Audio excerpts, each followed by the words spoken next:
राधे राधे दोस्तों। आज हम आपको सुनाएंगे एक राजकुमारी और स्वर्ण कमल की कहानी। अगर आप हमारे चैनल पर नए हैं तो प्लीज़ हमारे चैनल को लाइक करें, सब्सक्राइब करें और शेयर करें। बहुत समय पहले की बात है। स्वर्णपुरम नामक एक बहुत ही बड़ा साम्राज्य था। वहाँ के राजा का नाम सोमराज था। उनकी एक ही संतान थी जो कि एक पुत्री थी। उन्होंने अपनी पुत्री का नाम वरुणिका रखा था। राजा सोमराज ने अपनी पुत्री का लालन पालन भी एक पुत्र की तरह किया था। बचपन से ही उन्होंने राजकुमारी वरुणिका को राजनीति, रणनीति के साथ साथ अनेक प्रकार के युद्ध कौशल भी सिखाए थे। राजकुमारी को जन्म देने के कुछ समय बाद ही उनकी माँ इस दुनिया को छोड़कर चल बसी थी। तब से राजा सोमराज ने अपनी पुत्री को ही अपनी दुनिया बना लिया था। बहुत से यार रिश्तेदारों ने, मंत्रियों ने उन्हें दूसरा विवाह करने की सलाह दी ताकि उनके वंश को आगे बढ़े और राजगद्दी को संभालने के लिए उन्हें कोई पुत्र प्राप्त हो सके। परंतु राजा सोम ने दूसरे विवाह के लिए मना कर दिया। राजगद्दी एक पुत्र ही संभाल सकता है, लेकिन यह उनके मन में धारणा बनी हुई थी कि ऐसा कुछ नहीं है, एक पुत्री भी राजगद्दी को संभाल सकती है। इसलिए उन्होंने कहा कि जब समय आएगा तो वह राजगद्दी का उत्तराधिकारी अपनी पुत्री को ही बनाएंगे। फिर वो समय भी आ गया जब राजकुमारी ने अपनी युवा अवस्था में कदम रखा। राजा सोमराज ने एक सभा में उन्हें स्वर्णपुरम की राजगद्दी का उत्तराधिकारी घोषित कर दिया। यह सुनकर सब बड़े आश्चर्यचकित हो गए। राजा सोमराज के कोई पुत्र नहीं था, इसलिए सभी यही अनुमान लगाते आ रहे थे कि वे अपना उत्तराधिकारी अपने छोटे भाई धनराज के पुत्र धैर्यराज को बनाएंगे। राजा सोमराज के निकट सलाहकारों और मंत्रियों को छोड़कर उनके निर्णय की जानकारी किसी को भी नहीं थी। यहाँ तक कि उनके छोटे भाई धनराज और उनके पत्नी को भी इस बारे में कोई जानकारी नहीं थी। जब राजा ने इस निर्णय की खबर पूरे नगर में फैल गई तो लोगों में तरह तरह की बातें होने लगीं। अनेक लोगों के मन में प्रश्न उठने लगा, क्या एक राजकुमारी राज्य का भार संभाल पाएगी? एक औरत का मन पुरुष के मुकाबले बहुत कोमल होता है, तो भविष्य में जब राज्य के हित में कठोर निर्णय लेने पड़ेंगे तो उस समय क्या राजकुमारी सही फैसला कर पाएगी? बहुत कम लोग थे जो राजा के निर्णय से केवल इसलिए सहमत नहीं थे क्योंकि वरुणिका एक कन्या थी। अपने शासनकाल में राजा सोमराज ने ऐसा वातावरण बना दिया था कि जो लोग बालक और बालिका में अंतर करते थे, अब वे बच्चों में, बेटा बेटी में कोई अंतर नहीं करते थे। फिर भी जब कुछ नया होता है तो एक बार तो सबके मन में प्रश्न जरूर उठता है। पर जो लोग राजकुमारी वरुणिका से परिचित थे और उन्हें भली प्रकार से जानते थे, वो राजा सोमराज के निर्णय से पूरी तरह से सहमत थे।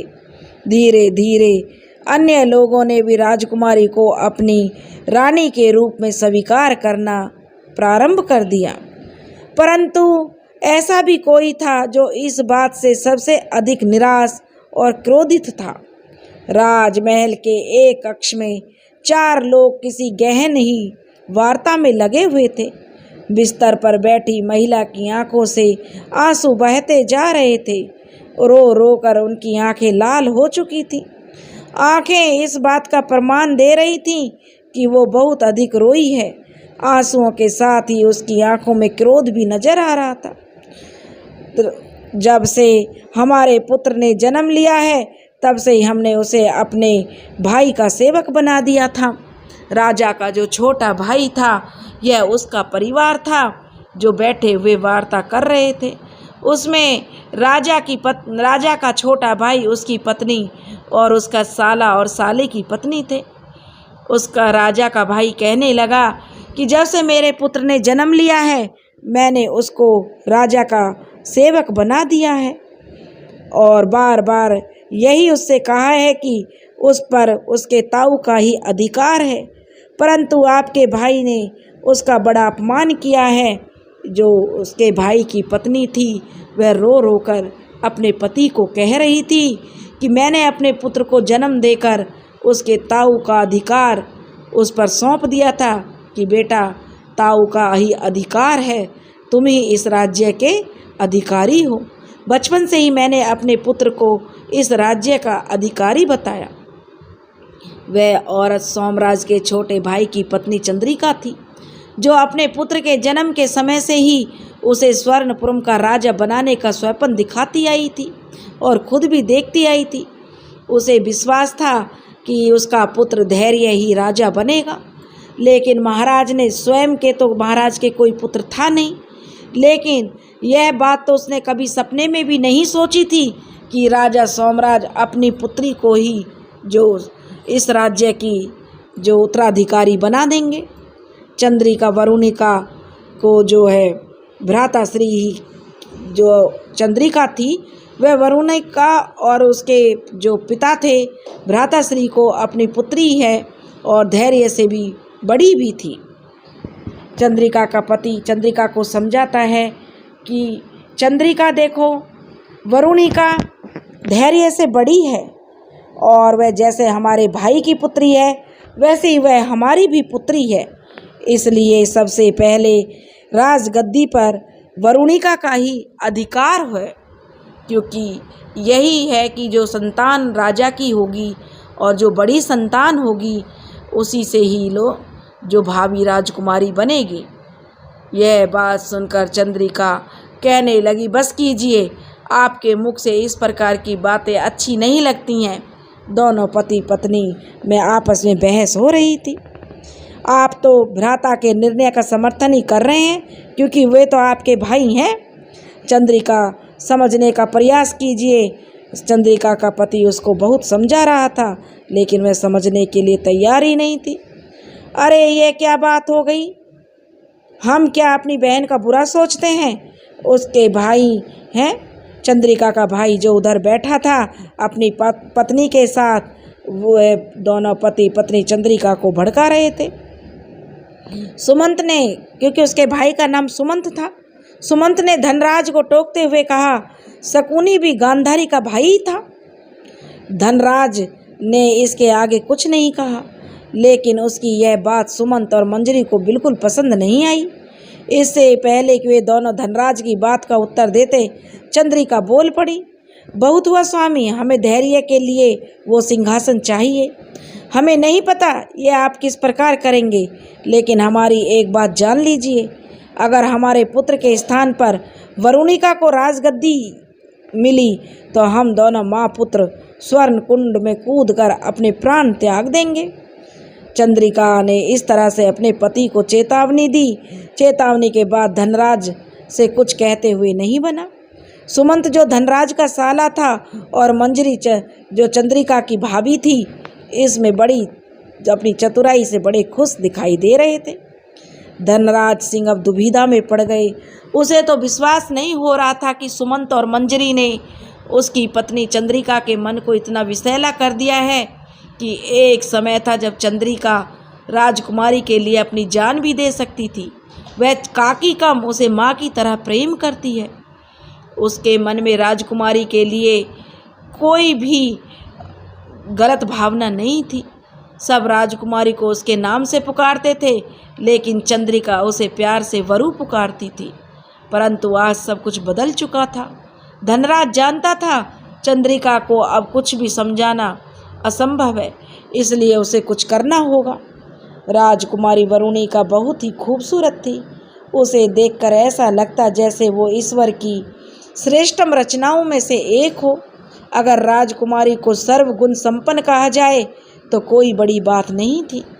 बचपन से ही उसकी जीवन शैली बालकों की भांति ही रही थी। वह वस्त्र भी वैसे ही धारण करती थी जैसे राजकुमार करते हैं। कई बार अपनी काकी माँ के कहने पर वह लड़कियों की तरह सज भी लेती थी। उसकी काकी कहती थी कि वरुणिका, कभी राजकुमारियों की तरह भी सज लिया करो। परंतु उसमें उसे बड़ा ही असहज महसूस करती थी। वह अपनी काकी माँ से बहुत प्रेम करती थी, क्योंकि उसकी माँ के मृत्यु के बाद उसकी काकी माँ ने ही उसे पाला पोसा था, इसलिए उसकी हर आज्ञा का पालन करती थी। इसलिए जब वो एक शाम अपनी काकी माँ के कक्ष में पहुँची तो उनकी सूजी हुई आंखें और उनके चेहरे पर चिंता के भाव उतर आए। काकी माँ, राजकुमारी कहने लगी, आपको क्या हुआ है? आप इतनी उदास क्यों हैं? वरुणिका को सामने खड़ा देखकर उसकी काकी माँ ने उससे अपनी आंखें फेर ली। वरु की आंखों में अपने लिए परवाह देखना भी उसके मन में क्रोध उत्पन्न कर रहा था। काकी माँ, राजकुमारी ने फिर कहा, किसी ने आपसे कुछ कहा है क्या? अपनी काकी के कदमों में घुटनों के बल बैठते हुए वरुणिका ने उनके हाथ को अपने हाथ में लेते हुए पूछा। चंद्रिका ने कहा, हमसे किसी ने कुछ नहीं कहा वरु, आप यहाँ से चली जाइए। अपनी काकी के बारे में सोचने के अलावा आपके पास और भी कोई महत्वपूर्ण काम होंगे। आखिरकार आप स्वर्णपुरम की रानी जो बनने वाली हैं। जिस तरीके से उसकी काकी माँ ने यह बात कही थी वो वरु के हृदय पर लग गई थी। अब तो उसने अपनी काकी माँ की इस अवस्था के पीछे का कारण जानने का निश्चय कर लिया। बार बार पूछने पर भी जब चंद्रिका ने उसे कुछ नहीं बताया तो वह वहाँ से चली गई। उसने अपनी काकी माँ की जो दासी थी उनसे पूछा, लेकिन उन्होंने भी इस बारे में कुछ नहीं बताया। इससे पहले कि वह कुछ और प्रश्न पूछती तभी एक सेवक राजकुमारी के लिए संदेश लेकर आया कि उन्हें महाराज ने बुलाया है। वरुणिका वहाँ से चली गई। कुछ देर बाद राजकुमारी अपने पिता राजा सोमराज के साथ राजमहल में सबसे सुरक्षित और अधिकतर बंद रहने वाले कक्ष के सामने खड़ी थी। महल के अन्य हिस्सों की अपेक्षा उस कक्ष के बाहर सुरक्षा बहुत अधिक थी। राजा सोमराज के कक्ष का द्वार खोला तो अचानक से एक तेज प्रकाश ने सबकी आंखें चौंधिया गई। जब थोड़ी देर बाद उनकी आंखें उस प्रकाश को झेल पाने के योग्य हो गईं तो राजा सोमराज और राजकुमारी ने उस कक्ष में प्रवेश किया। कक्ष के मध्य में एक कांच का संदूक पड़ा था जिसमें कुछ रखा हुआ था, लेकिन वो क्या था यह सही से नजर नहीं आ रहा था, क्योंकि वो तेज प्रकाश उसी वस्तु से निकल रहा था। ऐसा लग रहा था जैसे कोई तेज पुंज हो। राजकुमारी ने अपनी आंखों को सिकोड़ते हुए उस वस्तु को देखने की बहुत कोशिश की, लेकिन उसका इतना तेज, इतना अधिक प्रकाश था कि वरुणिका की आंखों में चुभन महसूस होने लगी थी।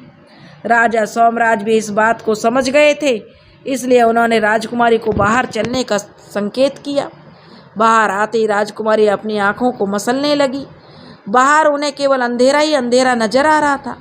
जब उनकी दृष्टि सामान्य हुई तो उन्होंने अपने पिता की ओर प्रश्नवाचक नज़रों से देखा। उस तल पर बने हुए बड़े से छज्जे की ओर बढ़ते हुए सोमराज अपनी पुत्री को उस तेज पुंज के बारे में बताने लगे। कहने लगे, राजकुमारी, अभी जो प्रकाशमान वस्तु आपने देखी है वो स्वर्ण कमल है। राजकुमारी ने कहा, स्वर्ण कमल? जी हाँ, स्वर्ण कमल। राजा ने कहा, यह स्वर्ण कमल हमारे राजवंश की धरोहर है और हमारे राज्य की समृद्धि का परिचायक है। सदियों से यह हमारे स्वर्णपुरम की रक्षा करता आया है। रक्षा? किससे रक्षा? राजकुमारी ने पूछा। दोनों पिता पुत्री छज्जे पर पहुंच चुके थे।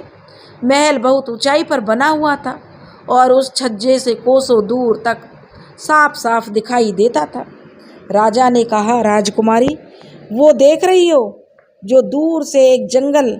उन्होंने अपनी उंगली का इशारा करते हुए कहा, जो जंगल दिखाई दे रहा है उस जंगल को धुएं के आवरण ने ढक रखा था।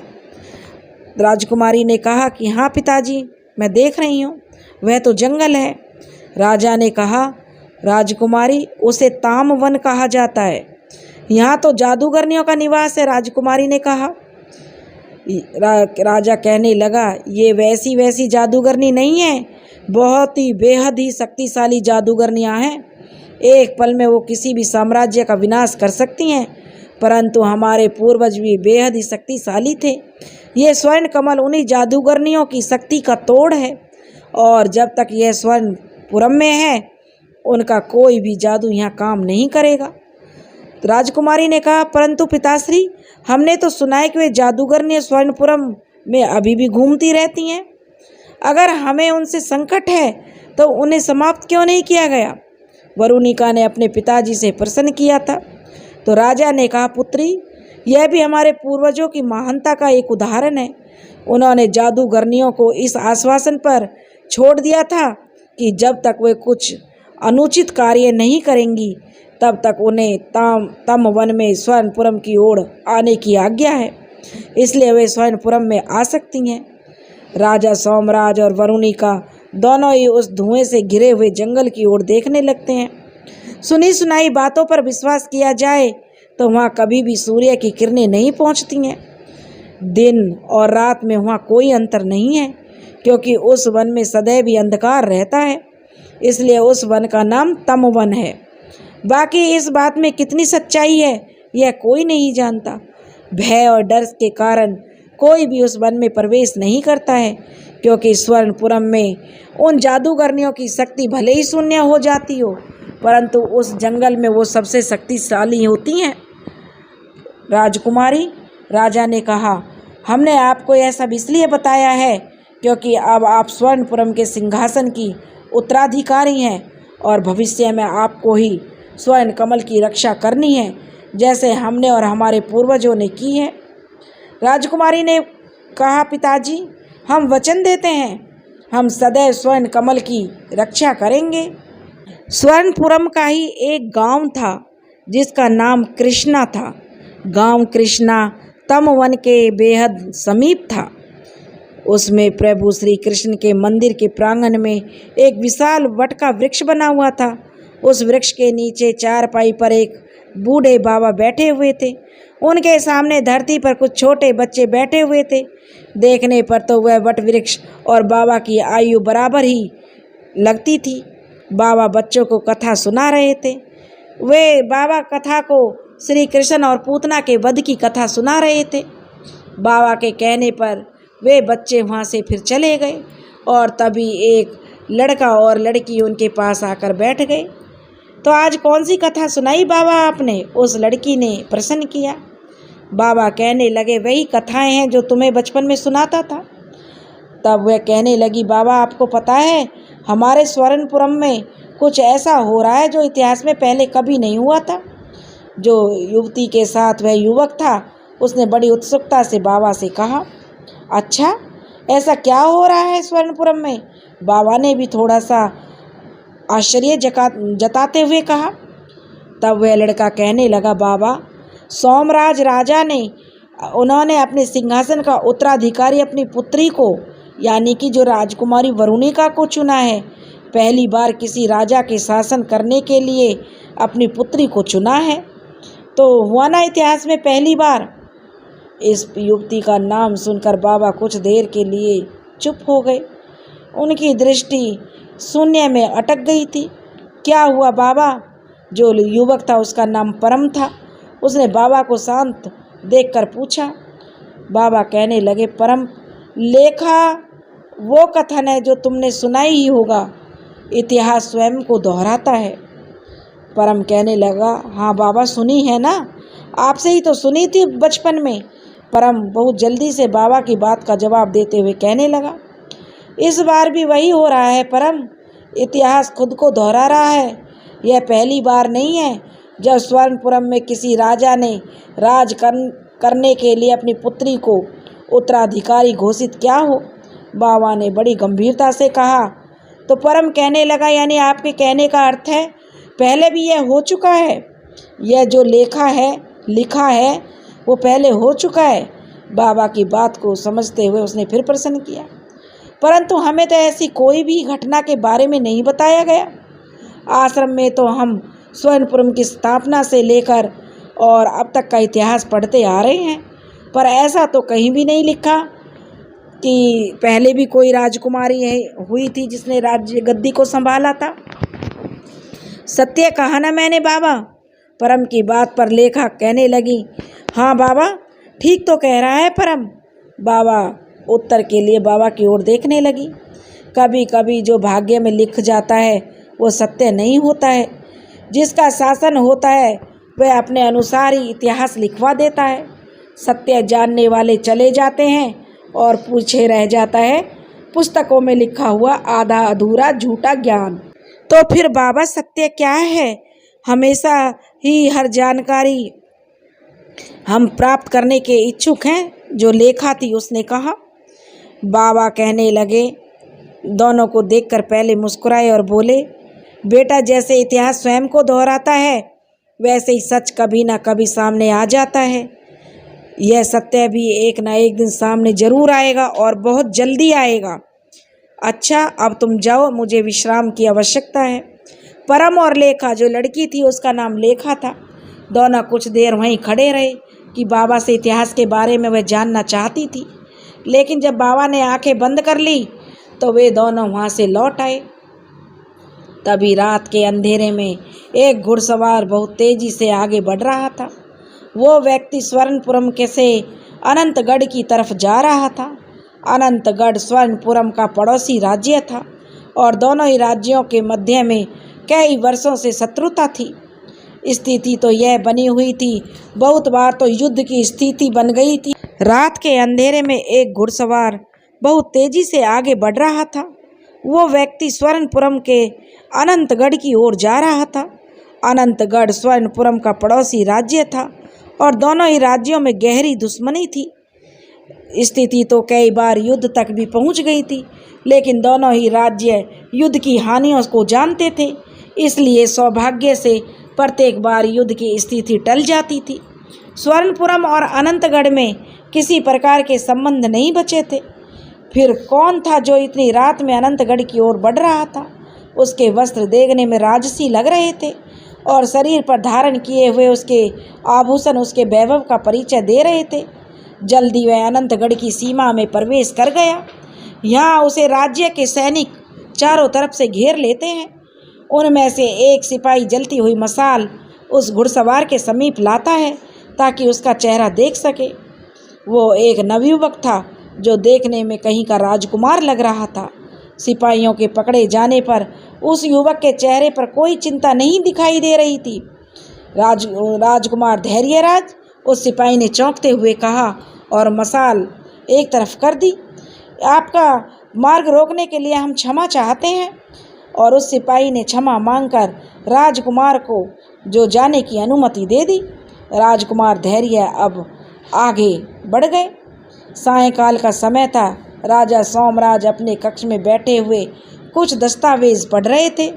तभी धनराज उनके कक्ष में खटखटाते हुए आया।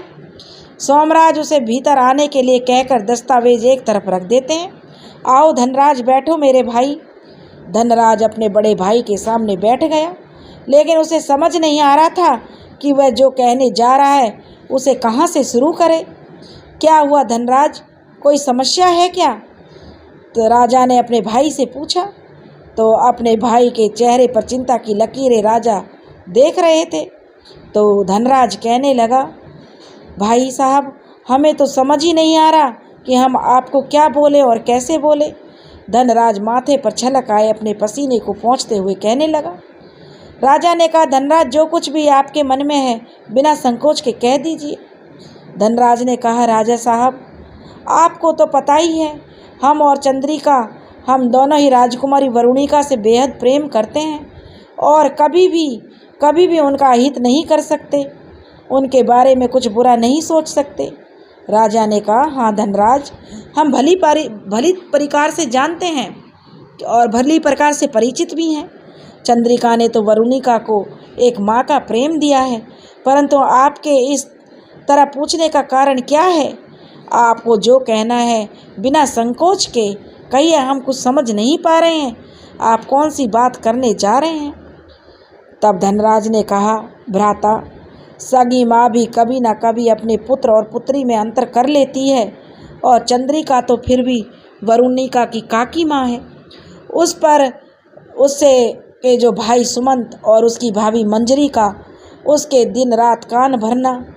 भाई साहब, राजा साहब, हमें उसे समझाने का बहुत प्रयास किया, परंतु वह इसी जिद पर अड़ी हुई है कि स्वर्णपुरम का सिंहासन धैर्य को मिलना चाहिए, नहीं तो वह अपने प्राण जो है त्याग देगी। धनराज ने साहस कर अपने मन की बात राजा साहब से कह दी, परंतु अपनी बात समाप्त करते ही उन्होंने अपनी नज़रें नीचे झुका ली। इतना कुछ कहने के बाद उनमें अपने भाई से नज़रें मिलाने की हिम्मत नहीं रह गई थी। राजा ने कहा, धनराज, धैर्य हमारे लिए उतना ही प्रिय है जितनी कि वरुणी का, परंतु इतिहास लिखने के लिए कुछ भिन्न करना पड़ता है, कुछ अलग सोचना पड़ता है। जब एक से अधिक पुत्र होने पर बड़े पुत्र का सिंहासन पर अधिकार हो जाता है तो पुत्री का क्यों नहीं। धैर्य, अगर हमारा अपना पुत्र भी होता तब भी हम अपना उत्तराधिकारी अपने बड़े पुत्र या पुत्री को ही चुनते, क्योंकि पुत्री हमारी बड़ी है और धैर्य छोटा है। इसलिए हमने पुत्री को ही, जो कि प्रथम संतान है, इसलिए उसका ही अधिकार राज्य पर बनता है। रही चंद्रिका के प्राण त्यागने की बात, तो उसे समझाना आपका कर्तव्य है। अपने भाई का उत्तर सुनकर धनराज कुछ नहीं कह पाया। कहता भी क्या, उसके पास कुछ कहने के लिए बचा ही नहीं था। उन्हें नहीं पता था कि द्वार पर खड़ी राजकुमारी वरुणिका ने उनकी सारी बातें सुन ली थी। वरुणिका ने जो सुना था उसने निश्चय कर लिया और उसके हृदय को ठेस तो बहुत लगी थी, लेकिन उसने जो कभी सोचा ही नहीं था कि उसे उत्तराधिकारी घोषित किए जाने से उसकी काकी माँ को इतनी परेशानी होगी। फिर उसने अपने काका श्री की बात याद आई कि सगी माँ भी कभी न कभी अपने पुत्र पुत्री में भेद कर लेती है। अवश्य ही वह हमारे कन्या होने के कारण काकी माँ ने हमें सिंहासन का उत्तराधिकारी बनाए जाने का विरोध किया होगा। प्रेम तो हमसे धैर्य के समान ही रूप से करती है। जितना वह अपने पुत्र को प्रेम करती है उतना ही हमको करती है, इस चीज़ में तो कोई शक नहीं है। वरुणिका अपने मन में सोच रही थी। वरुणिका अब अपनी काकी माँ के कक्ष की ओर चल पड़ी। वहाँ पहुँची तो देखती है कि एक दासी उनकी काकी माँ के द्वार पर भोजन की थाली लेकर खड़ी थी और उनसे भीतर प्रवेश करने के लिए अनुमति मांग रही थी। वरुणिका ने दासी से भोजन की थाली ले ली और द्वार खोलकर अंदर चली गई। कक्ष में उनकी जो काकी झरोके के पास खड़ी थी और बाहर देख रही थी। उन्होंने बिना देखे ही कहा, तुम्हारी इतनी हिम्मत कि बिना हमारी अनुमति के तुमने हमारे कक्ष में प्रवेश किया। द्वार खुलने की आवाज़ सुनकर चंद्रिका क्रोध में बोलते हुए पलटी। सामने वरुणिका को खड़े देखकर वो कुछ देर शांत रही और फिर झरोके में बाहर देखने लगी। वरुणिका कहने लगी, भोजन की थाली को लकड़ी की चौकी पर रखकर उसने अपनी काकी माँ के पास जाकर उनसे कहने लगी, हमें आपकी दासी ने सब कुछ बता दिया है। आपकी उदासी का कारण हमें मालूम हो गया है। आपने अभी तक खाना नहीं खाया है और आपने हमें बताना भी आवश्यक नहीं समझा। उसकी बातें सुनने के बाद उसकी काकी कुछ नहीं कही और पहले के जैसे बाहर देखती रही। काकी माँ, हम आपसे कह रहे हैं, आपका एक आदेश पर हम अपने प्राण भी त्याग सकते हैं, तो फिर इस सिंहासन का भला क्या मोल है। आप हमसे एक बार कहकर तो देखती। धैर्य हमारा भाई है और अगर सिंहासन पर वह बैठता है तो हमें तो कोई आपत्ति नहीं होगी। उसकी काकी माँ फिर भी कुछ नहीं बोली और वरुणिका कहती रही, लेकिन चंद्रिका के भाव मुद्रा में परिवर्तन होने लगा था। वो विचार में पड़ गई कि आखिर वरु को इस बारे में कैसे पता चल गया। वरुणिका ने कहा, काकी माँ। अपनी काकी माँ के कंधे को पकड़कर वरुणिका ने अपनी तरफ घुमाते हुए कहा, आप चाहती हैं ना कि सिंहासन धैर्य को मिले, तो ऐसा ही होगा। ये आपकी पुत्री का वचन है। अब आप भोजन कर लीजिए। चंद्रिका मना करने की कोशिश करती रही, लेकिन वरुणिका ने उसकी एक नहीं सुनी। तो चंद्रिका को कहीं ना कहीं वरु की बातें सुनने के पश्चात अपने मन में आत्मग्लानि सी हो रही थी, इसलिए वह अधिक विरोध किए बिना भोजन करने लग गई। चंद्रिका को भोजन कराने के बाद जब वरुणिका वहाँ से जाने लगी तो वह उसे रोककर प्रश्न करने लगी कि उसकी काकी ने कहा, वरु, यह सब जानने के पश्चात कहीं ना कहीं तो आपके हृदय में हमारे लिए द्वेष भावना उत्पन्न हुई होगी। वरुणिका ने कहा, काकी को देखकर पहले मुस्कुराई और उनके प्रश्न का उत्तर देकर कहने लगी, यह सब जानने के बाद नाराजगी अवश्य महसूस हुई थी कि आपने स्वयं अपने मन की बात हमें नहीं बताई। रही बात अपने दिल में गुस्से की, तो भला अपनी माँ से एक पुत्री कितना क्रोधित हो सकती है। इतना कहकर वरुणिका वहाँ से चली गई। अब वरुणिका का मन थोड़ा विचलित हो रहा था, महल में उसे शांति नहीं मिल रही थी, इसलिए वह अपने घोड़े पर सवार होकर वहाँ से चल पड़ी। यहाँ वो राजकुमारी की नहीं बल्कि एक सामान्य लड़की की वेशभूषा में थी और यहाँ पर उसे कोई भी कर्तव्य निभाने की, कोई भी उसके ऊपर कोई भी भार नहीं था। वह उसी गांव कृष्णाग्राम में आ गई। जब वरुणिका कृष्णाग्राम के समीप पहुंची तो सूर्य छिप चुका था और अंधेरा बढ़ने लगा था, लेकिन गांव से आ रहे प्रकाश से ऐसा लग रहा था कि गांव में अभी भी लोग जागे हुए हैं। तभी वरुणिका को याद आया कि आज तो गांव में जो रात्रि को हाट लगता है। वरुणिका प्रसन्न हो गई और अपने घोड़े को गांव की सीमा पर बांधकर आगे बढ़ने लगी। उसकी वेशभूषा से कोई नहीं कह सकता था कि वह राजकुमारी है। उसने सामान्य लोगों की तरह कपड़े पहने हुए थे, परंतु वरुणिका की खूबसूरती के कारण कोई भी उसे दोबारा पलटकर जरूर देखता था। जैसे जैसे रात्रि हाट के करीब पहुंच रही थी और वैसे वैसे उसका मन उत्सुक हो रहा था। वरुणिका हाट के पास पहुंच गई तो बड़ी प्रसन्नता से खिल उठी। पूरे हाट में लोगों की चहल पहल थी। जगह जगह लोग खरीदारी कर रहे थे। अपनी मनपसंद वस्तुओं का बाजार लगा हुआ था। वरुणिका एक व्यक्ति के पास गई जो सेब बेच रहा था। वरुणिका ने कहा, काका इन फलों का क्या मूल्य है? तो वह व्यक्ति वरुणिका को उत्तर देने लगता है, लेकिन अचानक ही चुप हो गया और उसके चेहरे पर डर के भाव आ गए। वरुणिका ने देखा कि उसकी आंखें फटी की फटी रह गई। उसने पीछे मुड़कर देखा तो पूरा बाजार शांत था। जो व्यक्ति यहाँ खड़ा था वह वहीं खड़ा हो गया, जैसे किसी ने उन्हें मूर्ति बना दिया हो। वरुणिका की दृष्टि दो औरतों पर पड़ी जो उसी की ओर बढ़ रही थी। पूरे बाजार के लोगों की दृष्टि उन्हीं दो औरतों पर थी। वरुणिका के मन में प्रश्न उठने लगा कि आखिर ये दोनों औरतें कौन हैं और इनके आते ही लोगों में कितना डर क्यों उत्पन्न हो गया। वरुणिका यही सोच रही थी कि वे औरतें उसके बिल्कुल समीप आ गईं और सेब बेचने वाले से जो सेब बेचने वाला व्यक्ति था वह 2 कदम और पीछे हट गया। उन्होंने आकर सेब वाले से पूछा, इनका क्या भाव है? तो उनमें से एक कोमल आवाज़ में पूछने लगी। कुछ देर तक तो उस व्यक्ति से कुछ उत्तर नहीं बना। फिर उसने अपने माथे का पसीना पोंछते हुए कहा, आपको मूल्य चुकाने की आवश्यकता नहीं है। आप चाहे जितना शुल्क दे सकती हैं। वह कहने लगी, नहीं, हमें इनका मूल्य बताइए। दूसरी औरत ने कहा। उसकी आवाज़ पहली वाली औरत से थोड़ी कठोर थी। तब उसने कहा, 5 नग का मूल्य 3, 1 मुद्रा है। उस व्यक्ति ने कांपते हाथों से एक पत्तों की टोकरी में 5 सेब डालकर उन दोनों औरतों के सामने रखते हुए कहा। उनमें से एक ने टोकरी उठा ली और दूसरी ने उसी स्थान पर 3 मुद्राएं रख दी, क्योंकि उसने कहा था उसके कहने का मतलब था 5 सेब का 3 मुद्राएं हैं। तो उनमें से एक ने कठोर आवाज़ वाली औरत ने उस बच्चे को खड़ा किया जो उससे टकरा कर गिर गया था। बाजार के सभी लोगों की सांसें जैसे रुक गई हों। तभी एक गांव की औरत भागती हुई आई और दोनों के कदमों में गिर गई और उनके पैरों में गिरकर माफ़ी मांगने लगी। कहने लगी, मेरे पुत्र को माफ़ कर दीजिए, इससे बड़ी गलती हो गई।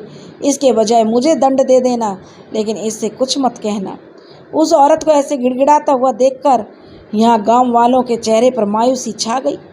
वहीं वह औरतें भी थोड़ा असहज महसूस कर रही थीं और बिना कुछ कहे बहुत ही तेज़ी से दोनों औरतें बाजार से चली गईं। उनके जाते गांव वालों ने चैन की सांसें ली और पहले की तरह ही बाजार में चहलकदमी होने लगी। वरुणिका की तो समझ में ही नहीं आ रहा था कि अभी अभी क्या हुआ। उस बालक की माँ ने उन महिलाओं के चरणों में गिरकर क्षमा क्यों मांग ली? वरुणिका तभी उसे अपने नाम की पुकार सुनाई दी। उसने पलटकर देखा तो उसके पीछे उसके मित्र परम और लेखा दोनों खड़े थे। वरु, कितने दिनों पश्चात तुमसे मिलना हुआ है, कहाँ व्यस्त हो गई थी तुम? लेखा ने उस वरुणिका को गले लगाते हुए कहा। तब वरुणिका ने कहा कि महल में बहुत कार्य था क्योंकि उसने अपना सही परिचय अपने दोस्तों को नहीं दे रखा था।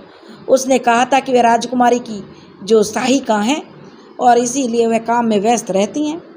और क्योंकि दरअसल किशोर अवस्था में से ही राजकुमारी वरुणिका चुपके से इस गांव में आती रही थी और उनकी भेंट लेखा और परम से हुई थी। बाद में वरुणिका ने उनसे अच्छी मित्रता हो गई थी। उसने उन्हें बताया कि समीप के गांव में ही, लेकिन राजकुमारी की सहायिका होने के कारण वह महल में ही रहती थी। कितना अच्छा लगता होगा महल में रहना, परम ने आंखें बंद करते हुए कहा। कुछ पल के लिए जैसे वह महल में ही पहुंच गया हो। परम परम अपनी बहन लेखा की आवाज़ से वह सपनों की दुनिया से बाहर आया। अच्छा लेखा, हमें तुमसे कुछ पूछना है। हाँ पूछो, लेखा ने कहा। थोड़ी देर पहले जो महिलाएं आईं, जिन्हें देखकर सब लोग पत्थर की मूर्ति के जैसे जड़वत हो गए, और इस परम और लेखा के चेहरे का उनका नाम सुनते ही रंग उड़ गया। वे दोनों उसके साथ चलने का कहने लगे कि हमारे साथ चलो। संकेत किया और वरुणिका उनके साथ उनके घर आ गई, जो कि बाजार से थोड़ी दूर था। परम ने आंगन में उन्हें पता थोड़े था कि यह राजकुमारी है। वह तो उसे अपना मित्र समझ रहे थे, और क्योंकि वह तो महल में काम करती थी, इसलिए परम ने उसके लिए खाट बिछा दी और लेखा रसोई घर से थाली में भोजन लेकर आ गई और कहने लगी, वरुणिका यह भोजन कर लो। वरुणिका ने भोजन अपने महल में तो जन कितनी बार उसने 56 भोग किए थे, लेकिन जो धरा उसके लिए भोजन लेकर आई थी, उस भोजन का स्वाद उसे उन 56 भोगों से कहीं ज़्यादा लग रहा था। फिर उसने भोजन करने लगी और वरुणिका भोजन करते करते फिर अपने प्रश्न दोहराने लगी कि वे महिलाएं कौन थीं। तब वह कहने लगी, लेखा ने उत्तर दिया कि वे महिलाएं कोई सामान्य महिलाएं नहीं थीं, वो तमवन की राजकुमारी जादूगरनियाँ हैं। तमवन में जो जादूगरनियाँ रहती हैं, ये वही थी। लेखा की बात पर वरुणिका को विश्वास नहीं होता। क्या सच में वो तमवन की जादूगरनियाँ थीं, जैसे उसने अपने बचपन में कल्पना की थी कि वो तो बिल्कुल वैसी नहीं थी। वह तो सोचती थी जो जादूगरनियाँ, उनके बिखरे बाल होंगे, लंबे लंबे नाखून होंगे जो खंजर जैसे होंगे, देखने में वह अन्य औरतों जैसी ही नहीं होंगी, राक्षसी जैसी होंगी, लेकिन ये जादूगरनियाँ तो बहुत ही आम औरतों के जैसी थी। वह कहने लगी, जानती हो तुम्हें विश्वास नहीं हो रहा होगा, परंतु यही सत्य है। लेखा कहने लगी, लेखा, राजकुमारी ने कहा, सच कह रही है। परम ने कहा, लेखा सच कह रही है वरुणिका, वो तमवन की जादूगरनियाँ ही हैं और सभी उनसे बहुत डरते हैं। परम ने भी अपनी बहन का समर्थन करते हुए कहा, हाँ यह बात तो परम की सत्य थी कि उससे सब डरते हैं, और उस बालक की माँ तो कितनी डर गई थी, लेकिन वो जादूगरनियाँ भी तो कितना असहज हो गई थी। ऐसा लग रहा था जैसे वो किसी की दृष्टि में आए बिना वहाँ से जल्दी से जाना चाहती थी, लेकिन उनके आते ही लोगों की दृष्टि उनका पीछा कर रही थी। क्या हुआ, तुम शांत क्यों हो गई? भोजन करो ना। लेखा की बात पर वरुणिका ने हाँ में सिर हिलाया और फिर भोजन करने लग गई। अच्छा वरु, परम ने एक बात फिर प्रारंभ कर दी, क्या यह सत्य है राजकुमारी स्वर्णपुरम का साम्राज्य है इतिहास की पहली प्रथम जो शासक बनेंगी? परम के प्रश्न से वरुणिका को याद हो आया कि अभी वह प्रथम महिला शासक के लिए स्वर्णपुरम की ओर से प्रतीक्षा करनी पड़ेगी, परंतु यह बात वो किसी को नहीं बता सकती थी कि हाँ, इतिहास में कभी भी स्वर्णपुरम में किसी राजकुमारी को उत्तराधिकारी घोषित नहीं किया गया। अरे नहीं, परम ने कहा, वो मनोहर बाबा कह रहे थे। लेखा ने वरुणिका से भोजन करते हुए उसकी थाली पकड़ा। जब उसने भोजन कर लिया तो खाली थाली को पकड़ते हुए कहा, वो मंदिर वाले बूढ़े बाबा हैं ना? परम ने जल का लोटा देते हुए वरुणिका से कहा, वो बाबा बोल रहे थे राजकुमारी कोई पहली लड़की नहीं है जो स्वर्णपुरम की अधिकारी घोषित हुई है, इतिहास में पहले भी ऐसा हो चुका है। लेखा ने बाबा द्वारा कही गई सारी बातें वरुणिका को बताई, परंतु हमने तो ऐसा कुछ भी ऐतिहासिक पुस्तकों में नहीं पढ़ा। तभी बाबा बोल रहे थे।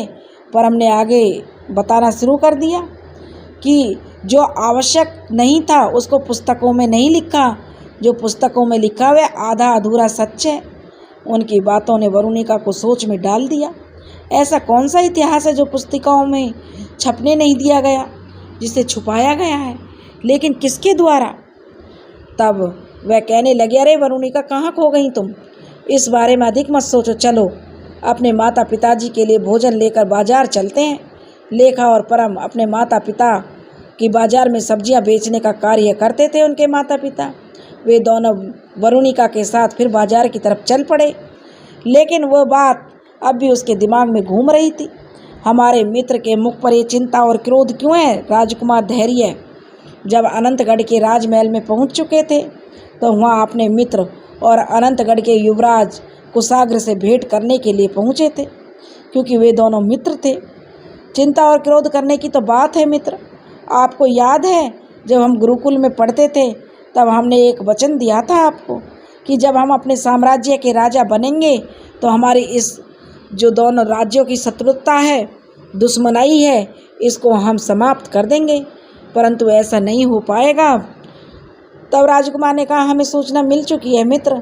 हमें भी यह जानकर बड़ा दुख हुआ कि आपके साथ अन्याय हुआ है, इसलिए इस विषय में हमने पहले से ही पिताजी से बात कर ली थी। उन्होंने हमें एक योजना बताई है जिससे कि स्वर्णपुरम का राजा बनने से आपको कोई नहीं रोक पाएगा। अपने मित्र से धैर्य को आशा की किरण नजर आई। उसने बड़ी उत्सुकता से पूछा, कैसी योजना मित्र? तब उसने कहा, पिताजी को भय है आप उस योजना को स्वीकार नहीं करेंगे। आप जैसा कहेंगे मैं वैसा ही करूँगा, आप केवल मुझे योजना बताइए, धैर्य ने अपने मित्र से कहा। धैर्य को अधीर होता देखकर उसके मित्र ने उसे योजना बता दी। धैर्य कहने लगा, स्वर्णपुरम के दक्षिणी द्वार पर आपके द्वारा नियुक्त किए गए सिपाही पहरा देते हैं। हमने उचित कहा ना धैर्य? धैर्य ने हाँ में सिर हिलाया। आपको किसी न किसी तरह उस द्वार से हमारे कुछ सैनिकों को महल में प्रवेश करवाना होगा। कुशाग्र अपनी बात बोल रहा था तो धैर्य उसकी ओर देखता है और उसकी आंखों में एक संकोच दिखाई देता है। धैर्य, किसी भी तरह का विचार करने से पहले हमारी पूरी योजना सुन लो, उसके बाद कोई विचार करना। हमारे सैनिक महल में प्रवेश करने के पश्चात राजा सोम, राजकुमारी और आपके माता पिता को बंदी बना लेंगे, और जब हम उन्हें जान से मारने वाले होंगे तब आप आकर उनकी सहायता करना और हमें महल से भगाने पर विवश कर देना। अपनी संपूर्ण योजना बताने के बाद कुशाग्र धैर्य की ओर देखता है और योजना के विषय में उससे विचार पूछता है कि उसे योजना कैसी लगी। धैर्य ने कहा, अगर हमने सबकी रक्षा की तो यह सिद्ध हो जाएगा कि सिंहासन पर बैठने के योग्य हम राजकुमारी नहीं। यह योजना तो बहुत बढ़िया है, इसीलिए तो हमने यह योजना बनाई है। कक्ष में प्रवेश करते हुए राजा गिरिजेश ने कहा। दोनों राजकुमार उन्हें प्रणाम करने लगे। राजकुमार धैर्य, राज, अब आप निश्चिंत होकर स्वर्णपुरम लौट जाइए। आगे की योजना पर हम विचार पत्रों के माध्यम से कर लेंगे। धैर्य वहाँ से चला जाता है। उसके जाने के पश्चात युवराज कुशाग्र अपने पिता से कहता है, सच में पिताश्री, आपकी योजना बेहतरीन है। शीघ्र ही धैर्य को उसका अधिकार मिल जाएगा। उसकी बात सुनकर गिरिराज जो राजा थे बड़े क्रोधित हो गए और कहने लगे, आप दोनों मूर्ख हैं। एक तो वह धैर्य मूर्ख है जिसने हमारी बात पर इतनी सरलता से विश्वास कर लिया, और एक मूर्ख आप हैं जो हमारी योजना समझ नहीं पाए। स्वर्णपुरम किसी और का नहीं अपितु हमारा होगा।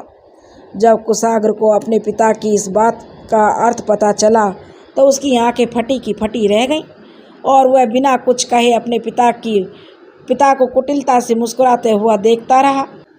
धैर्य को वापस लौटे हुए कुछ दिन हो गए थे और पत्रों के द्वारा उन्होंने सारी योजना पूरी कर ली थी। आज की ही रात उसे किसी प्रकार से अनंतगढ़ के सैनिकों को महल में प्रवेश करवाना था। आधी रात के समय स्वर्णपुरम के महल के द्वार के बाहर थोड़ा कोलाहल सा मचने लगा। कुछ एक घोड़ा गाड़ियाँ द्वार के बाहर आकर खड़ी हुई थीं, जिनमें अनेक प्रकार की वस्तुएं लदी हुई थीं। कौन हो तुम और लोग, और यहाँ क्यों आए हो? द्वार के बाहर नियुक्त पहरेदारों में से एक ने कठोर आवाज़ में पूछा। उसे महल में किसी के आगमन की सूचना नहीं दी गई थी और इसके उपरांत इतने बड़े काफिले का महल में आना कोई असामान्य बात नहीं थी। किसी भी हालत में उन्हें प्रवेश की अनुमति नहीं दे सकता था। लेकिन तभी राजकुमार धैर्य वहां आता है और महल की ऊंची दीवार से पहरेदारों से उन लोगों को भीतर आने के लिए कहता है। सभी पहरेदार पहले तो संकोच करते हैं, लेकिन धैर्य राज द्वारा चेतावनी देने पर वे द्वार खोल देते हैं। धीरे धीरे सभी गाड़ियां महल के अंदर प्रवेश कर जाती हैं। उन गाड़ियों में अनंतगढ़ के सैकड़ों सैनिक छिपकर बैठे हुए थे उनमें से कुछ सैनिक बाहर निकल कर आए थे, जो राजकुमार धैर्य से बोले, राजकुमार, आप हमें राजा सोमराज के कक्ष में ले चलिए। सब प्रथम हम उन्हें वही बंदी बनाएंगे। धैर्य उन्हें लेकर राजा सोमराज के कक्ष की ओर चल पड़ा। महल के प्रहरी अनजान चेहरों को देखकर अवश्य ही प्रसन्न करते, परंतु राजकुमार के साथ होने के कारण किसी ने कोई भी प्रतिक्रिया नहीं दिखाई, क्योंकि वह उनके साथ राजकुमार था। कुछ देर बाद ही वे सब राजा सोमराज के कक्ष के बाहर खड़े थे। आप सब अंदर जाइए, इतना कहकर धैर्य राज वहाँ से जाने लगा, लेकिन कुछ सिपाहियों ने उसे पकड़कर अंदर ले गए और द्वार बंद कर दिया। धैर्य को कुछ समझ नहीं आ रहा था कि अब क्या हो रहा है। शोर सुनकर राजा सोमराज भी उठ गए। संकट की आशंका होते ही वे अपने पलंग के पास पड़ी तलवार उठाने का प्रयास करते हैं, परंतु तभी कुछ सिपाही उन्हें पकड़ लेते हैं। ये क्या हो रहा है? तुम लोग कौन हो? इन घुसपैठियों को कैद में जकड़े राजा ने प्रसन्न किया, लेकिन कर भी क्या सकते थे। इतने में ही बाकी सैनिक धैर्य राज को राजा के सामने ले आते हैं और संकेत दे दिया गया कि क्या। एक सैनिक अपने साथियों से पूछता है, जिस पर वो हाँ में गर्दन हिला देते हैं। इस पर वो सैनिक खुश होते हुए राजा सोमराज से कहता है, आपकी इस दुर्गति के लिए आपका भतीजा उत्तरदायी है। यह मूर्ख सिंहासन प्राप्त करने के लिए शत्रुओं को अपने घर में ले आया। उसकी बात सुनकर धैर्य की नजरें शर्म से और मारे ग्लानि के झुक गईं। इससे पहले कि कोई और कुछ कहता, महल के बाहर एक कोलाहल सा मच गया। वरुणिका उस रात को कृष्ण ग्राम से अपने महल लौट रही थी। जब उसने एक बहुत बड़े सैनिक दल को राजमहल की ओर जाते हुए देखा, तो उन्हें देखते हुए समझ गई कि स्वर्णपुरम के राज्य के सैनिक नहीं है। वरुणिका ने तीव्रता से अपना घोड़ा महल की ओर दौड़ा दिया। वहां पहुंचते ही उसने महल में मचे कोहराम को सुना। बहुत से प्रहरी घायल अवस्था में यहाँ वहाँ पड़े थे। उन्हीं में से एक ने राजकुमारी को सारी घटना के बारे में बताया। वरुणिका ने पास ही पड़ी तलवार उठाई और अपने पिताजी के कक्ष की ओर चल दी। जगह जगह सैनिक घायल अवस्था में पड़े हुए थे। वरुणिका को आभास हो गया कि यहाँ पर उनका पलड़ा हल्का पड़ चुका था। महल में सैनिकों की अवस्था को देखते हुए यह तो तय था कि उनके पिताजी को बंदी बना लिया गया है और उस पर वे सेना को अज्ञात दल महल की ओर बढ़ रहा था। उनके पास लड़ने के अलावा और कोई रास्ता नहीं था। उसी समय घुसपैठियों की दृष्टि जो उन पर पड़ गई, उस पर भी आक्रमण करने के लिए दौड़ पड़े, लेकिन उन्हें हराना वरुणिका के लिए मुश्किल नहीं था। राजकुमारी छिपते छिपाते आगे बढ़ रही थी कि उन्होंने अपने सामने से अपनी काकी माँ को भागकर आते हुए देखा, जिनके पीछे कुछ सिपाही भागे आ रहे थे। वरुणिका को देखते ही उनकी काकी माँ की आंखों में एक आशा की किरण दिखाई दी। वरुणिका ने अपनी तलवार से उन सैनिकों को मार गिराया। तभी उन्हें कई लोगों की पैरों के चलने की आवाज़ें सुनाई दी। वरुणिका एक बार फिर लड़ने के लिए तैयार थी, लेकिन उसकी काकी उसे खींचते हुए विपरीत दिशा की ओर दौड़ पड़ी। उसकी काकी द्वारा एक गलियारे में लगे बड़े से चित्र को खिसकाने पर वहाँ पर एक गुप्त द्वार नजर आया। दोनों ने उसमें प्रवेश किया और चित्र को पुनः खिसका दिया। वहाँ बहुत ही अधिक अंधेरा था, कुछ भी दिखाई नहीं दे रहा था। वे दोनों किसी तरह आगे बढ़ रही थी। वरुणिका ने कहा, काकी माँ, हम महल से बाहर क्यों जा रहे हैं? वो एक गुप्त मार्ग था जो सीधे महल के पीछे बने जंगल में जाता था। इस बारे में राज परिवार के सदस्यों के अतिरिक्त किसी को कुछ नहीं पता था। हम ऐसे कायरों की भांति नहीं भाग सकते। वरुणिका अपनी काकी को कुछ न कहते देख वरुणिका ने फिर कहा। तो उसकी काकी ने कहा, हम जानते हैं वरुणिका, आप बहुत साहसी हैं, परंतु साहस और मूर्खता में बेहद ही महीन अंतर होता है। अगर आप वहाँ उनसे लड़ने जाती तो आप उस अंतर को मिटा देती। उसी क्षण उन्हें सामने से रोशनी आती दिखाई दी। वो महल से बाहर आ चुकी थी। राजकुमारी ने महल की ओर देखा। उसे अपने पिताश्री, काकाश्री और धैर्य जो उसका भाई था, उसके साथ महल में हो रहे निवासियों की चिंता सताने लगी। आपके मन में जो चल रहा है उसे हम भली भांति परिचित हैं, लेकिन अगर आप वहाँ रहती तो आपको भी आपके पिताजी, काकाश्री और आपके भाई की तरह बंदी बना लिया जाता। उसकी काकी चंद्रिका उससे कहते कहते रुक गई। पर काकी माँ, वो सब कौन है? उन्होंने हमारे महल में प्रवेश कैसे किया? उसकी काकी ने कहा, वो सब अनंतगढ़ के सैनिक थे और उन सबको महल में प्रवेश करवाने वाला हमारा अपना पुत्र धैर्य था। किसी तरह आपके काका श्री ने हमारी भागने में सहायता की, लेकिन वरु, आप इस बात को समझने की कोशिश कीजिए कि इस समय बुद्धिमत्ता से लड़ने में नहीं, अपितु स्वयं की रक्षा करने में ही उचित अवसर है। उचित अवसर पर हम आक्रमण जरूर करेंगे। इस समय स्वर्णपुरम के सिंहासन के उत्तराधिकारी होने के नाते आपको अनंतगढ़ के विरुद्ध लड़ने के लिए एक सेना का निर्माण करना पड़ेगा। वरुणिका कुछ देर अपनी काकी की बात पर सोचने लगी और कहने लगी, आप सही कह रही हैं काकी माँ, तब तक हमें छिपकर रहना पड़ेगा, लेकिन हम किसी भी परिचित के यहाँ जाने का जोखिम नहीं उठा सकते, क्योंकि हमें कुछ पता नहीं है कि कौन कौन अनंतगढ़ के साथ मिला हुआ है। उसकी काकी ने चिंता व्यक्त करते हुए कहा कि ठीक कह रही हो, लेकिन हमें पता है कि हम कहाँ जा सकते हैं। वरुणिका ने कहा। मध्य रात्रि में घर का दरवाज़ा खटखटाने की आवाज़ से परम और लेखा का परिवार था, उनकी नींद खुल गई। इतनी रात को कौन आया होगा? लेखा की माँ संतोष ने घबराते हुए अपने पति से कहा, तुम चिंता मत करो, हम देखते हैं। गणेश, जो कि परम और लेखा का पिता था, उसने अपनी पत्नी और बच्चों से कहा। लेखा और परम भी दरवाजे की ओर ही देखे जा रहे थे। फिर से दरवाज़ा खटखटाने की आवाज़ आई तो परम भी अपने पिता के साथ खड़ा होकर दरवाजे की ओर चल पड़ा। उसके पिता ने कुंडी खोलने का प्रयास किया तो परम ने उन्हें रोक लिया। परम ने कहा, कौन है? तो बाहर से प्रश्न किया। बाहर से आवाज़ आई, हम वरु हैं। बाहर से परिचित आवाज़ और नाम सुनकर परम ने दरवाज़ा खोला तो सामने वरु किसी औरत के साथ खड़ी थी। इससे पहले कि कोई पूछता, वरुणिका ने तीव्रता से अंदर आकर द्वार बंद कर दिया। वरु, तुम इतनी रात गई? गणेश ने सवाल किया और ये वरुणिका के साथ खड़ी महिला की ओर संकेत करते हुए पूछा, ये कौन है? हम सब आपको बताते हैं, वरुणिका ने कहा। गणेश ने उन्हें आंगन में चारपाई पर बैठने के लिए कहा। संतोष घर में जल रहा दिया लेकर बाहर आई और उसे चारपाई के पास रख दिया। उजाले में जब दोनों पति पत्नी को उस औरत का चेहरा अच्छे से नजर आया तो वे बड़े हैरान रह गए। अरे छोटी रानी साहिबा, आप? गणेश ने बड़े आश्चर्य से कहा। ये हमारी काकी माँ हैं और हम राजकुमारी वरुणिका हैं। उसने अपने मित्रों की ओर देखते हुए कहा, जिनके चेहरे पर बड़े हैरानी के भाव थे। आप राजकुमारी हैं? संतोष की आंखों में भी आश्चर्य के साथ साथ गलानी भी नजर आ रही थी। राजकुमारी, आपकी प्रतिष्ठा में अगर हमसे कोई भूल हो गई हो तो हमें क्षमा कर दीजिएगा। दोनों हाथ जोड़ते हुए उनसे कहने लगे। उसके साथ ही गणेश, परम और लेखा ने भी हाथ जोड़ लिए। यह देखकर वरुणिका को बहुत बुरा लगा। आप सब ऐसे क्षमा क्यों मांग रहे हैं? वरुणिका ने संतोष के हाथ अपने हाथ में लेते हुए कहा, हम तो आप सबके ऋणी हैं जो आपने हमें इतना प्यार दिया है।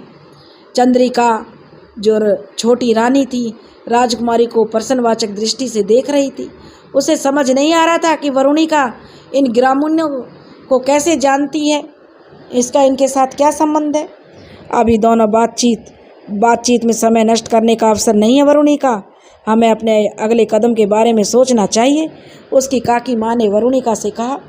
तो वरुणिका ने अपनी काकी की ओर देखकर सहमति में गर्दन हिलाते हुए फिर गणेश के परिवार की ओर देखते हुए कहा, क्या हमें यहाँ पर आश्रय लेने के लिए आए हैं? वरुणिका की बात सुनकर सब लोग सोच में पड़ गए। राज्य की छोटी रानी और राजकुमारी द्वारा एक गरीब परिवार में आश्रय मांगना आश्चर्यजनक तो था ही।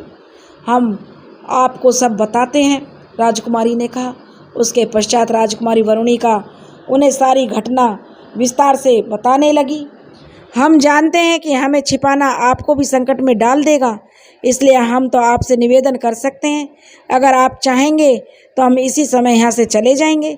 चंद्रिका ने गणेश और संतोष की ओर देखते हुए कहा। दोनों पति पत्नी एक दूसरे की ओर देखा और उन्होंने आंखों में कुछ बातें की। गणेश ने चंद्रिका की ओर देखते हुए कहा, छोटी रानी, राजकुमारी, आप जब तक यहाँ रहना चाहें जब तक रह सकते हैं। स्वर्णपुरम के सुनहरे भविष्य के लिए आपकी आवश्यकता है, हम आपका पूर्ण रूप से सहयोग करेंगे। चंद्रिका और वरुणिका के चेहरे पर यह सुनने के बाद प्रसन्नता उतर आई। दोस्तों, अगला पार्ट सुनने के लिए हम इसका भाग नंबर 2 लेकर आएंगे। अगर आपको हमारी कहानी पसंद आई हो तो प्लीज़ हमारे चैनल को लाइक करें, सब्सक्राइब करें और शेयर करें। राधे राधे।